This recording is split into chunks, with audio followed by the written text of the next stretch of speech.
Today's session is an important session. We're going to see the Apostle Paul use some heavy and some radical verbiage. That's because he is serious about these things. So let's receive it in that way, and let's dive straight in. Verse 5 of chapter 3. Put to death, therefore, what is earthly in you: sexual immorality, impurity, passion, evil desire, and covetousness, which is idolatry. On account of these, the wrath of God is coming.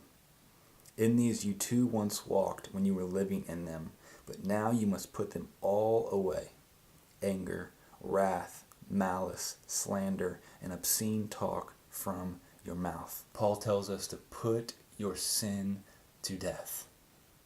Notice he doesn't say live with your sin and just try to manage it the best that you can. No, he says put it to death. Why? Two reasons. One is sin has one job, and that is to kill you. So Paul says, kill the thing that is meant to kill you. Like, imagine that a murderer came into your home at night and your family is asleep and you hear him and you know what he's there for, but you sit back and you do nothing. Like, that would be crazy. That's not how we're wired. But that's what we do with our sin.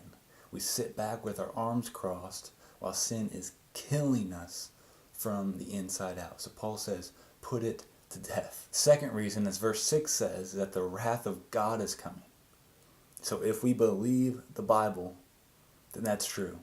Because of the evil wickedness in the world, the wrath of God is coming. And so we can put our sin to death, or we can let the thing that's meant to kill us continue to kill us and allow the wrath of God to be an issue. Paul says the answer is obvious. Put your sin to death. So what does that look like?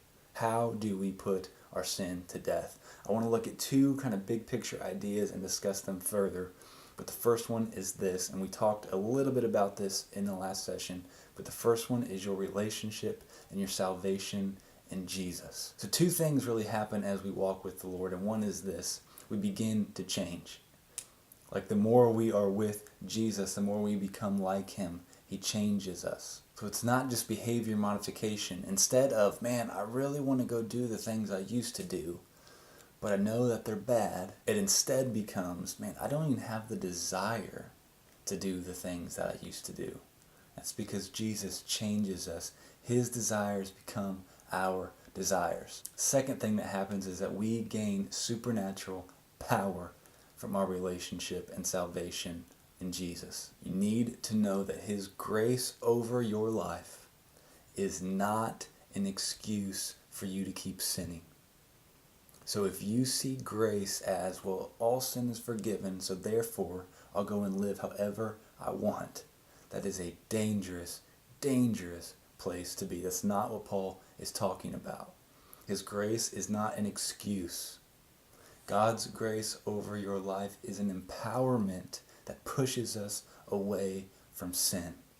So when we feel his grace and we feel his forgiveness, it then propels us forward to go and be different. It's like the sinful woman in John 8. Jesus tells her, I do not condemn you, you are forgiven. But then what does he tell her? Go and leave your life of sin. So this grace in power pushes us away from our sin. That's powerful. So our relationship with Jesus and our salvation in him. Second thing over here is simply doing anything and everything you can to keep yourself pure. And this has to be rooted in the first one. So our relationship with Jesus has to fuel this, or this becomes works, it becomes legalism, and there's no power there.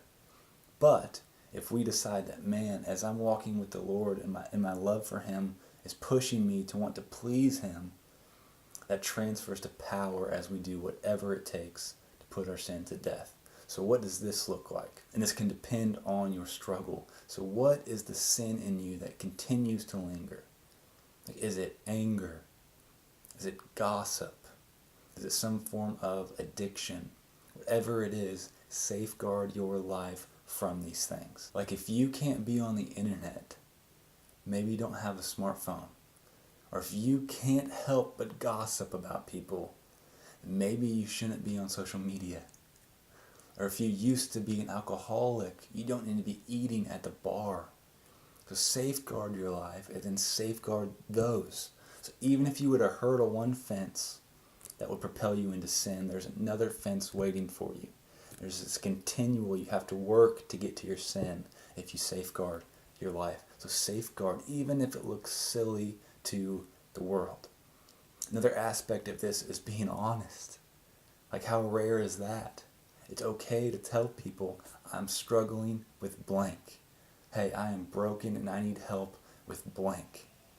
The sad reality of this is that we've created in church a place where if people do confess, where they should gain power from prayer and encouragement, the people who they confess to go and gossip about their struggles.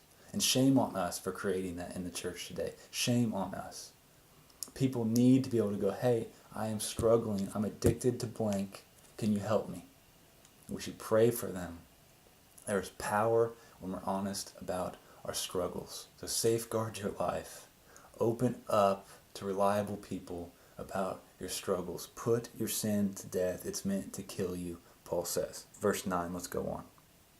Do not lie to one another, seeing that you have put off the old self with its practices, and have put on the new self, which is being renewed in knowledge after the image of its Creator. Here there is not Greek and Jew, circumcised and uncircumcised, barbarian, Scythian, slave, free. But Christ is all and in all. So he's saying, don't lie to one another, seeing that you have put off the old self. I love this. But that's not the only step. So the old self gets put off.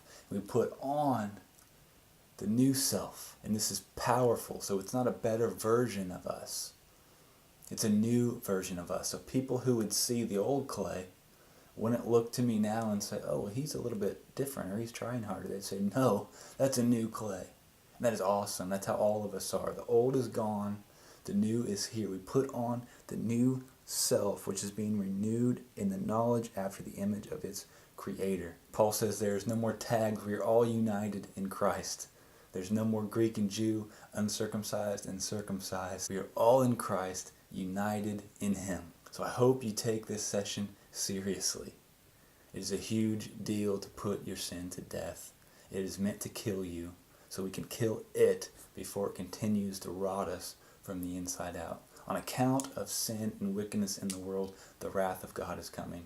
So man, let's choose to put our sin to death instead of flirt with a murderer and have to handle the wrath of God. We put the old self off. The old is gone.